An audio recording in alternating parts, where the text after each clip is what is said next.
Losing a spouse is one of the most emotionally devastating experiences anyone can face. For the elderly, this loss is often accompanied by a unique set of challenges, including financial, legal, and emotional hurdles. In the midst of grief, it can be difficult to make clear-headed decisions, and this is when costly mistakes are most likely to occur. To help you navigate this difficult time, we've compiled a comprehensive guide on what not to do after the passing of your spouse. Avoiding these mistakes can save you from unnecessary stress, financial loss, and emotional turmoil. Number 1. Don't make immediate financial decisions. Grief can cloud your judgment, and making hasty financial decisions during this time can lead to long-term consequences. Many widows and widowers feel pressured to settle financial matters quickly, but this is a mistake. Take your time to process your emotions and consult with trusted advisors before making any major financial moves. Why it's a mistake? Selling assets, withdrawing large sums of money, or making impulsive investments can lead to financial instability. What to do instead? Wait at least 6 months to a year before making significant financial decisions. Seek advice from a financial planner or attorney who specializes in estate planning. Number 2. Don't ignore the will or estate plan. If your spouse had a will or estate plan, it's crucial to review it carefully. Ignoring or delaying this step can lead to legal complications and financial losses. Why it's a mistake? Failing to follow the terms of the will or estate plan can result in disputes among heirs, tax penalties, or the loss of assets. What to do instead? Consult an estate attorney to ensure the will is executed properly. If there is no will, the estate will likely go through probate, which can be a lengthy and costly process. Number 3. Don't overlook beneficiary designations. Many financial accounts, such as retirement plans, life insurance policies, and bank accounts, have designated beneficiaries. Failing to update these designations after your spouse's death can lead to unintended consequences. Why it's a mistake?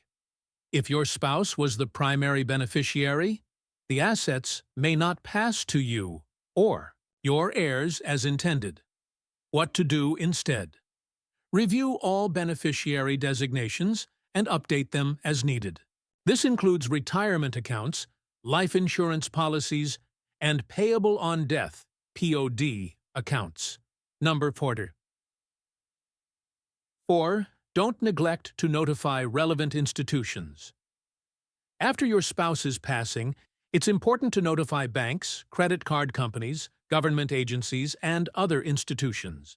Failing to do so can result in identity theft, unauthorized charges, or the loss of benefits. Why it's a mistake? Delaying notifications can lead to complications, such as continued billing or the suspension of benefits. What to do instead? Make a list of all institutions and agencies that need to be notified. This includes the Social Security Administration, Medicare, and any pension or retirement plans. Number 5. Don't rush to downsize your home. Many widows and widowers feel the urge to sell their home and downsize immediately after their spouse's death. While this may seem like a practical decision, it's important to consider the emotional and financial implications. Why it's a mistake? Selling your home too quickly can lead to buyer's remorse, especially if you're not emotionally ready to leave a place filled with memories. What to do instead? Take time to evaluate your options. Consider whether downsizing is truly necessary or if you'd be better off staying in your current home. Number 6. Don't fall for scams targeting widows and widowers. Unfortunately, scammers often target the elderly, especially those who have recently lost a spouse. Be cautious of anyone who pressures you to make quick financial decisions or offers too good to be true deals. Why it's a mistake. Falling for a scam can result in significant financial loss and emotional distress. What to do instead? Be skeptical of unsolicited offers and always verify the legitimacy of any individual or organization before providing personal information or money. Number 7. Don't neglect your own health. Grieving the loss of a spouse can take a toll on your physical and mental health. Neglecting your own well-being during this time can lead to serious health issues. Why it's a mistake. Ignoring your health can exacerbate existing conditions or lead to new ones, such as depression or anxiety. What to do instead? Prioritize self-care by eating well, exercising, and seeking support from friends, family, or a therapist. Don't isolate yourself.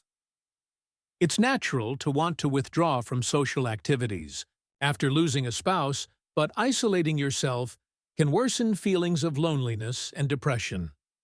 Why it's a mistake. Prolonged isolation can lead to a decline in mental and physical health. What to do instead? Stay connected with loved ones and consider joining a support group for widows and widowers. Sharing your experiences with others who understand can be incredibly healing. Number 9. Don't ignore tax implications. The death of a spouse can have significant tax implications, including changes to your filing status and potential estate. Taxes. Failing to address these issues can result in penalties or missed opportunities for tax savings. Why it's a mistake. Ignoring tax implications can lead to unexpected liabilities or the loss of valuable deductions. What to do instead? Consult a tax professional to understand how your spouse's death affects your tax situation. This may include filing a final tax return for your spouse and updating your own tax strategy. Number 10. Don't give away assets too quickly. In the aftermath of a spouse's death, some individuals feel compelled to distribute assets to family, members, or charities. While this may seem like a generous gesture, it's important to consider the long-term impact on your financial security. Why it's a mistake. Giving away assets too quickly can leave you financially vulnerable, especially if you need those resources for your own care. What to do instead? Take time to assess your financial needs before making any gifts. If you do decide to give, consider consulting a financial advisor to ensure it's done in a way that protects your interests. Number 11. Don't forget to update legal documents.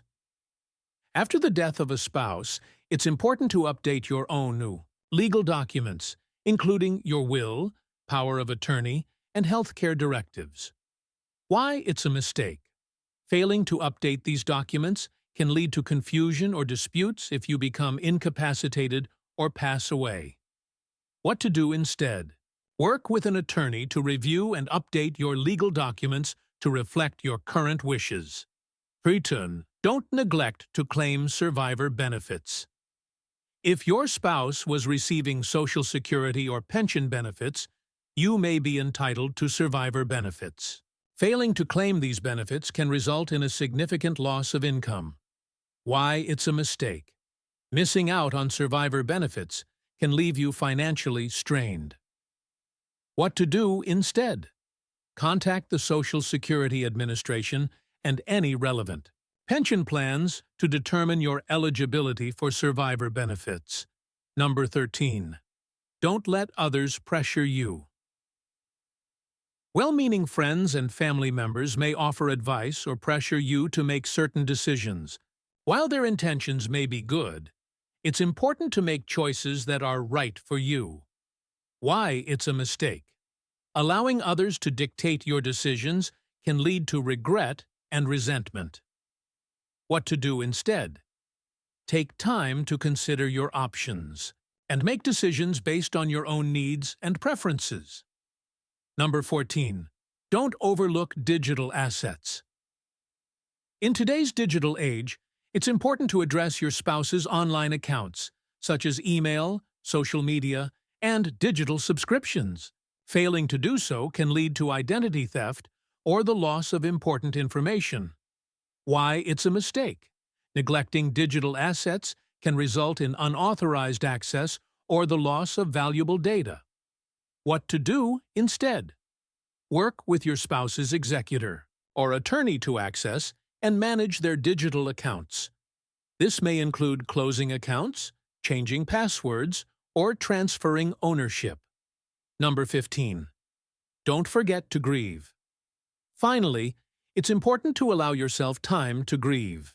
Suppressing your emotions or rushing through the grieving process can lead to long-term emotional and psychological issues. Why it's a mistake. Ignoring your grief can result in unresolved feelings that manifest as physical or mental health problems. What to do instead. Give yourself permission to grieve in your own way and at your own pace. Seek support from loved ones or a professional counselor if needed. Losing a spouse is an incredibly difficult experience, and the decisions you make in the aftermath can have lasting consequences. By avoiding these costly mistakes, you can protect your financial security, emotional well-being, and overall quality of life. Remember, it's okay to seek help and take your time as you navigate this challenging chapter. Surround yourself with trusted advisors, lean on your support network, and prioritize self-care as you move forward.